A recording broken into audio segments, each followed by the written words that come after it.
All right, I'm ready.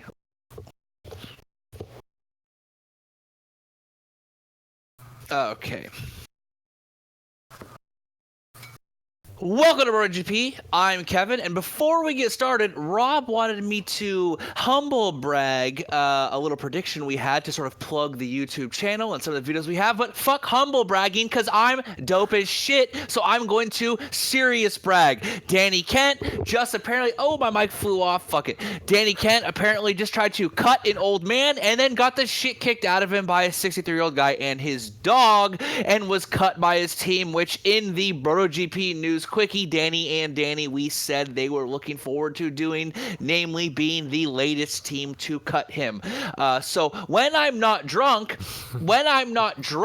and put on the spot for predictions, and I actually think about predictions like I did when we predicted that Iannone would win that race, we dedicated 2 episodes with total production values to it. When I called Dovizioso's win, when I called Rossi Catalunia's win way back in the day, when I said this would be the worst season of all time at the beginning of this season, I was right. So that being said, if you don't want to keep listening because it's the worst season of all time, go over to said YouTube page and click on some of Dennis's latest vlogs. That's right, that handsome-ass man in the middle of the screen you see before you is one Dennis the Everyman, who has the problem that every man has, which is too many motorcycles. What do I do? Do I sell my Miele R and get an MV Agusta? Do I keep my 1960s bike because it's too loud? Do I buy a badass electric race bike because I have too much money going around? So Scrooge McDuck is fresh out of his money pool, and I'm joined by Rob. As I said, this is Kevin, and welcome to BrotoGP. Also, Niels from South Africa. Eat a dick. Woo! Whoo. So if you are in America and you've been hit on your motorcycle or accidentally crashed or hit a pothole or loose some gravel, or you found yourself being chased by a Scottish secret agent and your name is Tom Cruise and you're on a Triumph Speed Triple and you're flying through the air and you have to hit a front stoppie, locate the back, spin around, and shoot everything in slow-mo while a flock of doves fly behind you, and you need to recoup your investment on said flock of doves, please call Cy or Lawyer Rob at writerslaw.com. Also, that big banner behind Rob, if you would like one of those big banners behind me and my handsome-ass face, or behind Dennis and his perfectly handsome face, you can contact us as well, because this podcast has been free, always will be free. There's no Patreon, we don't charge shit, and we've had one sponsor. You want dope ass plugs like that? Text me, call me, I don't know, something.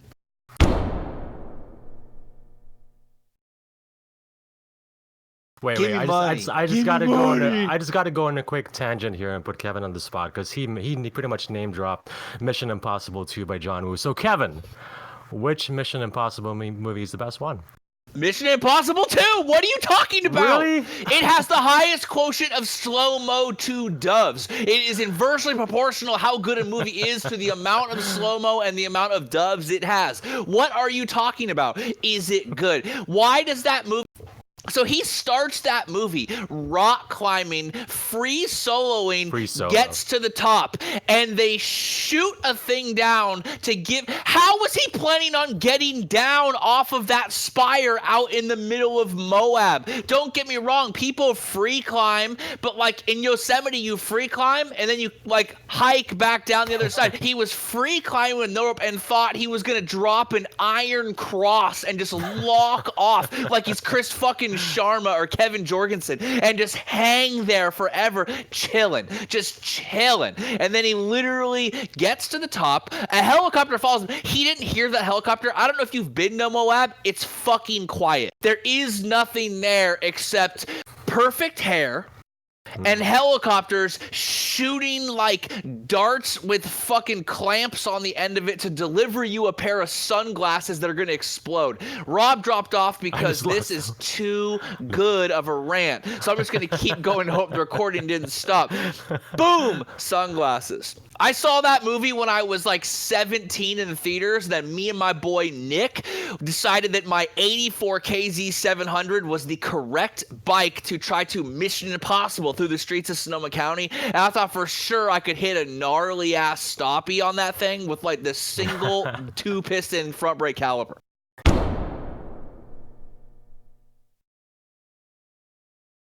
Bullets don't cost nearly as much because there's no upkeep on bullets. Whereas if you need to have a flock of doves to be released in slow-mo at any given moment, they need to be well fed. They need to be groomed. They need to be exercised and ready to go, because an out-of-shape dove doesn't explode out in perfect, majestic movement like any animal, right? If you have a fat tiger, that fat tiger is not at SeaWorld jumping into the fucking lake and swimming after the ball looking good. He's a fat tiger like Bronson the cat on Instagram. You have to have, those dubs have to be exercised. They have a nutritionist. They have a fucking personal trainer. No, doves do not give up the cush-ass John Woo job for all those same reasons. If you had a job where you were provided a personal trainer and a nutritionist, you had constant on-screen camera time, but think about those doves. They're famous, but not too famous. That dove can still go down the street and get a bagel in New York, and no one's going to recognize him. But if they hear that the dove was in John Woo movie, they're like, oh, that's right. You were in Mission Impossible too. That was such a good movie.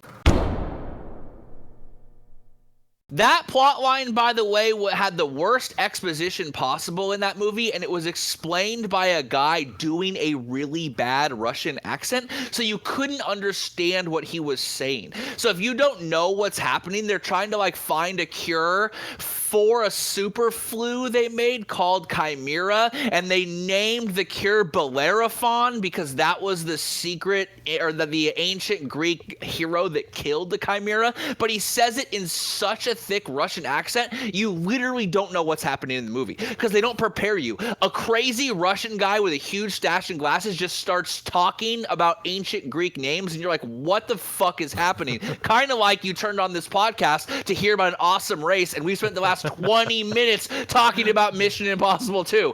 Fuck you if you thought this was going to be a Marquez and Dovey. This is about two things: a Daytona 800, or excuse me, a Daytona 1000, and a Speed Triple 900, 3 cylinders that could change from street tires to knobby tires like that, son.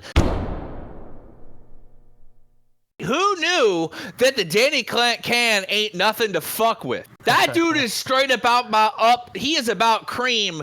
Full story. Cash rules everything around him. Dollar bills, y'all. Like, he rolled up with a blade. He had a 6-inch blade in his pocket while he was trying to shake down a 63-year-old dude and his dog. What 63-year-old guy owes Danny Kent money? Because he rode for Leopard, which was a money laundering scheme. He was their heavy. He was the guy. You know how many fucking thumbs Danny Kent has chopped off in a cigar fucking case? Danny Kent's like Joe Pesci in Casino. He will beat a dude to fucking death, son. Don't fuck with Danny Kent. Don't do it. I fucking dare you. I got this book on Russian tattoos the other day, and there's a fucking picture of Danny Kent. It's like the third picture. It's Danny Kent, and he's like this, and it's like Eastern promises up in the house, dog. Danny Kent does not fuck around. He fucks with it. Danny Kent does. The question is, when was the last time a world champion got fired for trying to shake down an old dude with a fucking shit? You know what I mean? This is like Anthony Gobert. This is Go Show level stuff. So I was there, I watched him back when AMA was like the pinnacle, right? Like it and World Superbike, 500 and 500cc's was still like the premier class, but it wasn't as popular in like the Anglo and Western world, or Anglo and American world quite as much. You had these like basically GP production bikes that were making R7s and RC45s and all those RC30s. Anyways, so Go Show, Anthony Gobert was an Australian kid who raced in the heyday of production racing, and he was, as many people said, maybe the most naturally talented racer that anyone had ever seen. This was the kind of guy that would show up, like not practice, have like a 20-pound beer gut, and then hit pole position. I don't have like his stats offhand, but he was so good It's like he was like Nate and Nick Diaz kind of like MMA but he was so good. He was like the Allen Iverson. Like remember Iverson, the first game against the Lakers, he put up 55 against Shaq, and you're like, holy fuck, this like 5'10", like 80-pound guy is crossing dudes like crazy. Gobert was like that. He was astonishingly fast, but he also like snorted an astonishing amount of coke. And he also drank like an astonishing amount of fucking liquor. And he basically had massive substance abuse problems that derailed his career. And it went pretty wild. And I don't want to dump on him now because like the Kent thing is funny because everything's going to be fine. But Gobert actually like I think he tried to rob someone at some point, and it got pretty gnarly. But basically, he was one of the most naturally talented racers you'll ever see. I mean, naturally talented Australian racer. Like, we know what names that conjures up when you think about it, right? Like, look right behind Dennis. Go Show was so unbelievably fast, and he was like a rock star in the final heyday of like the rock star superbike riders. You know, he was just like a young, crazy kid who like showed up and wild carded 500 GP, got a pole position. I think he won right off the bat. You know, I'm talking about 25 years ago conversation, so it's not right off the top of my head, but anyways. One time Kyle Wyman got really upset. He said, darn that guy. That guy. Mr. Captain America. Darn Language. it. Right. That is America's ass. Endgame. Oh, you just called Wyman a donkey. Right. No, I was talking about how he's so fucking handsome. Remember in Endgame when Captain America looks down the other Captain America? He's like, that is America's ass. Good save. Hey, so there was a MotoGP race, a really exciting one. Proper one, actually. It's a proper battle in the sense that it was flag to flag. Like, they both went out of the gates hot. Yeah, they calmed down a little bit by taking turns stalking each other, but they went right back at it in the last handful of the race. You never knew who was going to win, right? No, like, you always thought, like, oh, shit, like, maybe Marquez is checking his lines, he's saving his tires, Dovi's being, like, the working class hero, so to speak, the thinking man, right? He's trying to tactically beat Marquez. You never really knew what was. It was proper in the sense the outcome, for the first time in a while, it didn't feel predetermined. Absolutely. Yeah, and the thing that's been interesting too is that, like, to go back to when we actually made good predictions, right? Like when they first came to Austria, we made that like running joke about like we used the Game of Thrones information called the Red King and how we said, you know, he would win, and then of course he goes on to win, right? And then it's like every year it feels like Honda's closed that gap, and you're wondering, is this the year they win? They have the motor, Marquez is on fire, he's having, you know, he seems to be more dominant than ever. This could be the year, you know, and he gets pole position by a significant amount. He's way ahead, and you think, okay, this is the year that they get dethroned, you know, and then yet Dovi pulls out, I hate to be like the British nuns, like a tactical masterclass. I think that year after year since Austria was added back on the calendar is that Austria has kind of like represented the stronghold against Marquez's domination. Like there was. Right, exactly. So Marc wanted this win. There's actually no bearing on the outcome of the championship, but he wanted this win. They reminded us fucking constantly on the feed about that. It was like, yo, someone handed them a card and said, keep talking about how much he wants to win this one. Because he wanted to actually put his foot down as far as having the domination against the grid. So this was the stronghold, you know, against the Marc Marquez domination era. And so to me, Dovizioso's win or stand was actually on behalf of the rest of the grid. Like, Marc can't have everything just yet until he wins at Austria. It was like a morale boost pretty much for the rest of the grid as much as it was for Dovizioso to take this win, even though it has no bearing on the championship. To me, it was just like, it was a little bit of respite from a kind of a grueling season where everything feels so predetermined. It was like, you know, it was the first time you saw all over social media, Instagram, Twitter, Facebook, and all those things that, like, when Marquez had pole, everyone was just kind of like, ugh. You know, he's going to win this one too, and he's gonna walk away with it, and it was just kind of like, dang. And then all of a sudden, you know, but Dovi, you know, and the commentators caught this one. He had that kind of wry smile in the press conference with qualifying. it was like he was hinting he had something. He knew something was up. He had a plan, and he was really ready to implement that plan. And that's one of the things I really like about Dovi. It's that, like, you know, Dovi, of course, he's naturally talented, right? He's a world champion. He's got a shitload of wins. And since Marquez joined the series, the only person who has more wins than Dovi is Lorenzo. Mm-hmm. So Dovi has a significant number of wins over the last few years. To me, Dovi, just like, he's the classic example of, like, hard work beats talent when talent doesn't work hard kind of thing. I mean, Marquez obviously works hard, but Dovi, it's just like he's constantly strategizing. You know, he's not the fastest guy in the grid, but he has just continued to put in the work and the development and stick with Ducati and refine and refine and refine. And, you know, when he's on, man. Like, mm-hmm. Yeah, we're having a little bit of a Dovi appreciation moment right now, which I actually have on my own personal syllabus here. And I really wish I'm wearing my Dovi. Yeah, I really wish I'm wearing my Dovi 8-bit shirt, because, God, when I think about it, when Marc came into GP, like Kevin was saying, like, he won his rookie year, then he did a repeat the following year. We still thought that it was guys like Lorenzo and Rossi and even Vinales who would take it to him. Like, who could have predicted that Dovizioso was going to be the guy who was bugging Marquez in the long run? Like, right, because to be clear, Lorenzo did take it to him and win the title. He did, and then he bounced back. But Lorenzo since then really hasn't been he bounced back. He won the title, in a year that Marquez crashed a shitload. And then ever since then, he hasn't really been the contender or the rival. Like, he hasn't, last year at Austria, for example, but it seems like a lot of the story in MotoGP is Dovi versus Marquez right now. You know what I mean? Coming on, baby. For me personally, he's the only story. I only care about Fabio. God, that was a great ride from him, and I can't help but think, like, Fabio has no business doing what he's doing on that bike. Like, yeah, but right. Zarco's rookie year was with an established team like Tech 3. Fabio was with SRT Yamaha.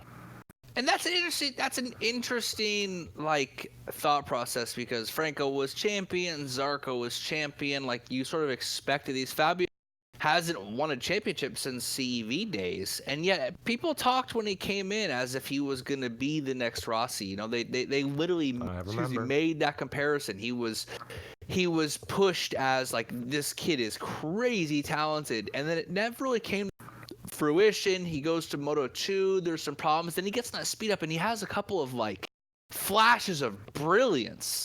And then, I thought it was a great signing personally. I didn't think he'd be doing as well as he's doing, but maybe his points total isn't like Zarco, but Zarco had 2 world championships. Zarco was significantly older. Like, Fabio, I think, is his trajectory is far steeper than Zarco's. He did really well at a track that doesn't seem like it would suit the Yamahas off the bat. He's consistently, Mav has his race win, but he's consistently beating the factory team. Like, people have made this comment on social media, like, he needs a factory bike and support, and you're like, well, does he? Because he's doing a hell of a lot better on the older bike. He's 5 years deep in the series. Like, if we're surprised at it, maybe it's time to move on. Which we had rumors all weekend that they were, and that Lorenzo was going to have a surprise jump ship to Pramac, and Jack was, freaking out, and in interviews was visibly shaken and all that. And then, of course, he signs, and one of the most hilarious rumors that ever happened, never didn't come to fruition. No, it was the ploy by Pramac to lower Jack's asking price, and also to let him know you can always be replaced. That was dastardly ass Italian fucking deviant. Who broke the story? Who broke the story? The fucking nameless Italian media. Who perpetuated the whole thing? No one had ever heard of it. 2 race weekends ago, Jack Miller's like, yeah, where else am I gonna go? I'm gonna sign here. It's pretty much done. Then all of a sudden these things come up after he's like ready to sign. No. That was 2 things. That was them getting the asking price dropped. That was them saying, hey, we're gonna, despite the fact that Pecco's doing shitty, he's getting a fucking 2020 bike too, and we don't want you to say shit about rocking the boat because we could replace you like that. We'll replace you with a world fucking champion. So know your role. That was like literally putting him in his place. That was letting you know. I mean, Thanks, Kevin. I have thought that from the get-go. That was put forward by Pramac and fucking what's his name, Carl Pernat. That was inside rumors started to keep him in his place. Note to self: Kevin said never work for an Italian company. Mm-hmm. Unless you're Italian, then most staff work for an Italian company. Yeah. Look what happens when there's rumors of Taka Nakagami getting a 2020 bike. Cal loses his fucking shit, right? Right. And who is Cal's best bro? Jack Miller. Word. What happens when they decide they're going to get Jack Miller's teammate a 2020 bike that most people would think he doesn't quote-unquote deserve? So they're letting him know, hey, Cal flapped his gums 2 weeks ago about it, and all he did was fucking cause problems. Shut your mouth and ride the bike. We're giving that Italian kid who actually won a world champion at some point a 2020 bike too, and he might actually get the parts before you. You're not Italian, and you're not on the bike. It's just like this is Pramac getting Andrea Iannone's parts ahead of Cal getting his parts in the factory Ducati. It's the same situation. I guarantee you. I mean, it's all conjecture and hearsay because, as Lionel Hutz said, those are kinds of evidence. But I guarantee you that was put forward by the Italian media to keep Jack in line. It's weird. He had to throw that weird shade about if you win the title, no one remembers when you lost. Well, first of all, bitch, we know that everyone remembers the time Dovi beat you because MotoGP.com posted up a video of all the times he's beat you. So we remember that shit. He tried to put that was preemptive because he knew that video was coming out. He was trying to minimize Dovi's win by saying when he wins the title, no one will care. That's how I know he cared. Because if you actually didn't care, you wouldn't even worry. He knows that he's becoming the villain, and he knows that people are rooting against him, and it's a hard pill to swallow, and he's reflexively reacting to it. Like the fact that he came out and said that was like, okay, well now we know you care because you're talking about how you don't care. When you post on social media about how you don't care what people think, it's because you want people to like that comment because you care what people think. People who don't care don't talk about the things they don't care about. No, I mean, so the crazy story comes out that Zarco is wanting to leave the team, that he's so distraught about how non-competitive it is and how much he doesn't like to ride the bike that he would literally rather not ride it. Yes. We heard it a while ago, and then Speed Week did an interview with the head of KTM, and he basically said it. That he came and tendered, asked to be released from his contract. I have no idea where he's going to go or who he's going to ride from, but apparently riding that bike was so bad that he wanted to quit mid-season. And they had to, remember, they literally said we have to have a meeting about whether he's going to continue to ride. So I don't know. It's pretty wild, that I mean, we all kind of thought this was a mistake for him to go to that team, but Tech 3 switching to the KTM kind of forced his hand because where else was he going to go? I can't just keep thinking about those pictures of him riding the Suzuki and thinking, ooh, what could have been. So I just have a two-part question for both of you, if you can entertain me for a bit. First of all, have either one of you given up on Zarco? And if you haven't, what's your... Who? If you haven't... Zarco gave up on himself. How could I not give up on him? If you have wishful thinking, where would you want to see Zarco next? I want to see Johann Zarco ride a second Ducati Panigale V4R on the Kyle Wyman Racing team with full factory backing in Moto America. That's a pretty sweet wishful thinking right there, actually. Yeah. I don't know how you're gonna top that, Rob.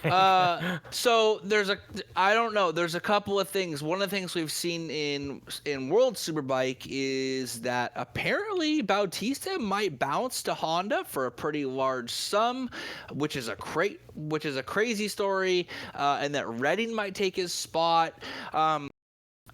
I don't think that if he goes to World Superbike, he ever comes back to GP, but it's hard. The way most of the salary, the contracts are structured, it's like the next year a lot of rides come up. There's just not a lot of available rides for him right now. Where's he going to go? And realistically, where's he going to go that offers a better ride than the KTM, as bad as that sounds? Maybe Aprilia just sacks someone, but that's not better. I mean, Aprilia would do that. The firing riders, that's like what they do. They're like Danny Kent, right? Like Aprilia and Danny Kent, like that's what they do. They break contracts. That's like their fun thing. But I have no idea where he could actually go. And this is not the heyday, the back in the day when Repsol can't just be like, fuck it, we'll run a third bike. Ducati just can't be like, we'll run another bike. And Yamaha can't just say, we'll supply another one-rider team. It's literally against the rules now. So there's not they can't just, that's why the Petronas team coming together so quickly was so astonishing, because you can't just enter GP anymore. I mean, Yamaha and World Superbike, but the question is, and Bautista's talked about going to World Superbike. He wants there because he went there to he wins races, he's competitive, and he has fun again. Could he move to Yamaha and be competitive on the Pata Yamaha squad? They've talked about they're going to be getting rid of Alex Lowe's, and that what's his name, Vandermark is going to stay. So there's random spots, but you wonder about the career choice that really entails. It's an odd choice, because you wonder where he literally must be just burnt out on trying, knowing he can't win. Like, he's tired of losing, so to speak, because to take his ball and go home at this time, it's like the worst timing possible.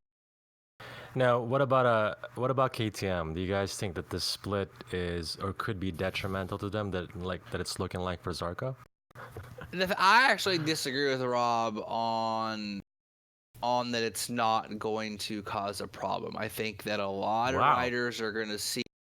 Right, I don't disagree. I disagree with Rob once it's an eclipse, right? It's like every 80 years. But I think that you're going to see a top prospect who did really well on a satellite bike, and then move up and do so depressingly bad he quit. And Zarco is not this isn't Mav, right? We've known he was kind of a hothead and rides with emotion. Zarco was they said it many times, he was the guy. He had no social media. He was such a workhorse. He was showing up to tracks in Moto2 and spinning R6 around all the tracks and just getting laps like crazy. And he's so level-headed, and he's a little older and more mature. And this bike was so soul-crushing that he effectively quit. Meanwhile, Fabio, some kid who's got a couple of wins in Moto2, including one that was taken back because they technically cheated, going gangbusters. But who is going to come ride this bike? And since KTM has dropped their Moto2 team, the idea of bringing riders up to it, Brad Binder is going to come up, and then that's it. The pipeline is done. And the pipeline is literally gone. And to me, I think that it's a really, really bad sign when someone of Zarco's caliber, who was sort of considered like a mature, analytical guy, who was a really, a workhorse, a nose to the grindstone, no nonsense, gets results, rides hard. Remember, that was the criticism, and when he was his rookie season, Valentine, he rides too hard up front. So a guy that rides too hard and puts it fucking on the limit too much can't ride this. It's not a good look for KTM, and I think it's the first chink in their arm. I think it's the first real chink in their plan, which is they haven't moved forward at all. I think personally it's a bad look, and I think combined with canceling their Moto2 team is a sign that they're a little desperate right now. Things have not gone to their initial 5-year plan. The idea, what they were trying to accomplish, doesn't seem to be working. They've taken a serious backstep this year. In Moto2, they finally got their first win with Binder, but they're not even close to a force to be reckoned with. They have riders who literally said, I want to win at KTM because of that's where I don't want to go to the Repsol team. Remember when he said that? He wants to prove he can win there. Riders who want to prove they can win are leaving. Their teams are folding. I think it's not going well for KTM. They're a couple years in now, and honestly, they're behind the 8 ball from what Suzuki did a couple years in. It's just an interesting situation. Like I said, for such a variety of reasons. 1, the level of pay and investment by the sponsors. 2, where the fuck is he gonna go? Like, is he done?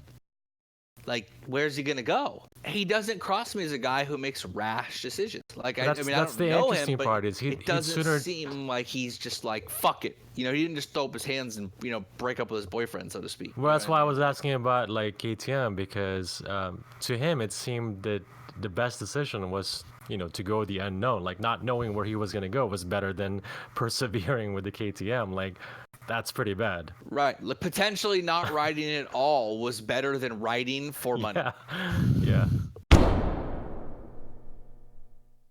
Yeah, I don't know. The silly season thing is kind of wild because it's like it gets going. It's like you saw last year. It bit everybody in the ass. Last year, look at like Jorge should be at Ducati. I love Petrucci. I'm so stoked that he won. But why is Jorge at Honda? He was winning. I mean, last year he beat what's his name, Marquez, tooth and nail at Austria. He won. He finally came to grips and was doing really well. And then he switches again because these people are trying to fit. It's an 18 race season, and we have silly season talk 6 races in.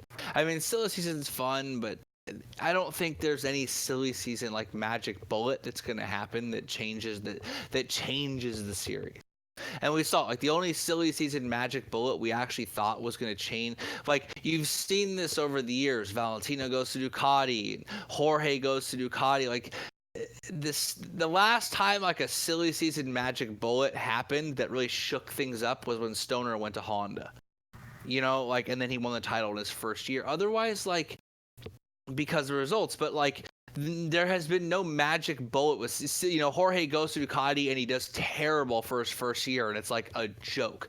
Zarco goes to KTM. He celebrates starting positions like he won. I don't look at any combination of rider team and think that's going to completely upend everything. You know, I thought it with Mav, and he won 3 of his first 5 races, but then they changed the tires, and he's never been the same since. But I don't see any random combination of bike rider right now not named Marquez. I don't see changing things. If Marquez went to KTM or Ducati, it'd be insane. But otherwise, I don't see like a crazy silly season, like game-changing effect take place. Yeah, I'm more interested in companies talking about, you know, investment in the thing. I'm more interested in Suzuki taking the next step. I'm more interested in I'm less interested in some magic rider going to Yamaha Suzuki, and I'm more interested in hearing about like, you know, overhaul and race departments and reinvestment in the bike. I'm more interested in hearing about new engine configurations or whatever, you know, like, because right now Right, but it's true because right now it's the thing I've complained about is the story is set. We know what's going to happen, and I don't think we need like a major change to happen. But I don't, you know, Fabio seems to be an interesting aspect of it, but I don't see anything happening right now unless what we need is Ducati to come out with some secret tech that's probably actually against the rules, but because it's worded weird, it's not. Yeah, Ducati's gonna show up with like front wheel drive on their bike, you know what I mean, and just fucking rocket them out of corners because they're gonna get pulled through the corners. Fucking, you're telling me Kyle Wyman scrape together enough fucking cash to hire Zarco and bring him over in the greatest contract coup that you've ever seen? That sneaky Kyle. That guy's always, he's a mover and a shaker. He's always making deals. There was things going down. You know, Kyle broke his wrist, and he didn't seem as upset as I would have expected because he knew in the back of his head. Kyle's already made deals with one MotoGP rider. You think Hafiz Siren is in GP because of anyone other than Kyle Wyman? He made that shit happen. Now, instead of sending guys to GP, Kyle's bringing guys over here. God, that guy, he's going to have his fucking name on a gold tower on 5th Avenue soon. That fucking guy, businessman, mover and a shaker. Speaking of YouTube plugs, we'll bring it back full circle. Feel free to check out that interview on our YouTube page. Click the videos, scroll down to interviews. Kyle Wyman, boom, and his wife, the ever lovely Hannah Lopez, comes in and tells a very dirty joke during the middle. Lopa, excuse me. I had a little bit of wine. Sorry. Weatherman is the only job where you can be wrong 50% of the time and be fine. You're doing a good job. And like, meteorologist is the fakest ass job there ever was. You look at a satellite and you're like, it's green over here. I think it's going to be green for a couple of days. And then like half of the world's meteorologists are like chicks in dresses 4 sizes too small. And they're like, get them out there and have them point at shit. Like, it's the stupidest job in the world. That being said, unlike Zarco riding for KTM being his dream job, my dream job is Hawaii weatherman. You know why? Because it's 80 with a chance of rain every day. Right. It's hard to make a prediction because, like, we don't even know if they're going to race. My prediction is that a race very possibly may happen. There's an 80% chance, with a high of Marquez winning and a low of Zarco not racing at all. Rob is dropping a big ass I told you so on all those Austrian German fucks. You can't make a bike with a fucking steel trellis frame. If you race via a philosophy, you will always lose unless your philosophy is win at all costs. Their philosophy is to use a specific style of frame and a specific suspension company. Well, and Ducati even more, right? Like when Ducati entered, I remember this, they entered GP in 2003, and it was just during the height of World Superbike. That was when V-twin was all the rage, the V, twin style bike, mechanical traction, all that stuff. And even then, Ducati said, you know what? We're running the V4 because in GP, it's only about winning. It's not about winning under certain circumstances or winning via your marquee style. They still made V-twin street bikes, but they raced, and what do? They podium in like their 3rd race and win their 6th. And look what happened when they thought that they reached the pinnacle of what they could do with the trellis frame. They talk about the trellis is actually needed for the correct rigidity and stiffness. The tubes needed to be too big, like to physically accommodate the engine correctly. When they felt that it didn't work, they switched, and they weren't hesitant to switch when the monocoque frame didn't work out. And it worked when they switched. Stoner still won races on it. Like, but it just didn't work in the way they wanted. It didn't let them take the next step. Like, as long as KTM stick to a rigid philosophy that doesn't have proven results, it's just interesting because they have so much. You wonder if they're paralyzed by their success in other series. With that, they're unable to adapt to the needs of the road racing situation. If you're upset that the podcast didn't come out on time, if you are upset that we talk about things other than racing, if you're upset that we made shirts, if you're upset that we didn't make shirts, if you're upset that we sold out of shirts too much, I don't give a fuck at all. This podcast exists solely for me to hang out with Rob. That's all it's ever existed for. Me, Dennis, and Rob to hang out. We've never sold out. We've never changed what we did. We make shit. If I just wanted to fucking do whatever, I'd just print up 10,000 more of these things and sell them like crazy and shove them down your throats because people would buy them.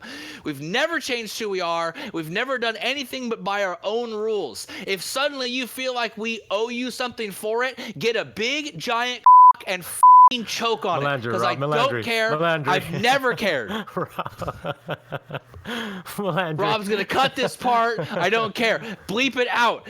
BrotoGP has been real from day one. It will always be that until we decide it not to be. And you know what will happen when we decide not to be? We will just close every account with no word, and we will just disappear into the ether like fucking legends. Like Zarco. Oof. Like Zarco.